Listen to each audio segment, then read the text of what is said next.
দুটি গাড়ির মুখোমুখি সংঘর্ষে মৃত্যু হলো ট্রাক চালকের। রবিবার রাতে ঘটনাটি ঘটেছে ডালখোলা থানার পূর্ণিয়া মোড় এলাকায়। মৃতের নাম অঙ্কুর সরকার। তার বাড়ি কালিয়াগঞ্জ থানার হাসপাতাল পাড়া এলাকায়। তিনি কালিয়াগঞ্জের INTTUC ট্রাক সমিতির সদস্য ছিলেন।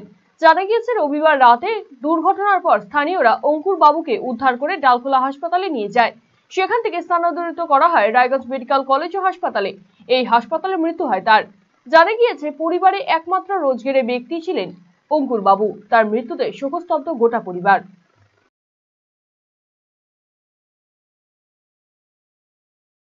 কালিয়াগঞ্জ উত্তর দিনাজপুর INTTUC ট্রাক সংগঠনের সদস্য। উনি গাড়ি চালক একজন। গতকালকে আমাদের কাছে খবর এসেছিল একটা দুর্ঘটনা ঘটেছে, অ্যাক্সিডেন্ট, দুটা গাড়ির সঙ্গে টক্কর হয়েছে। সেটা হয়েছে ওই ডালখোলা পূর্ণিয়া মোড়ের কাছে। আমাদের কাছে খবর এসেছে গত রাত্রে, তো রাত্রে তো আসতে পারিনি। এখন খবর পেয়েছি প্রশাসন নাকি রায়গঞ্জ হাসপাতালে নিয়ে এসছে, এখানে মৃত বলে ঘোষণা করেছে। এসছি, এখন পোস্টমর্টম হচ্ছে ওনার। আচ্ছা, বলছি যে কোন জায়গাটা হয়েছে অ্যাক্সিডেন্টটা ওই ডালখোলা পূর্ণিয়া মোড়ের ওই আশেপাশে হয়েছে। কটা নাগাদ?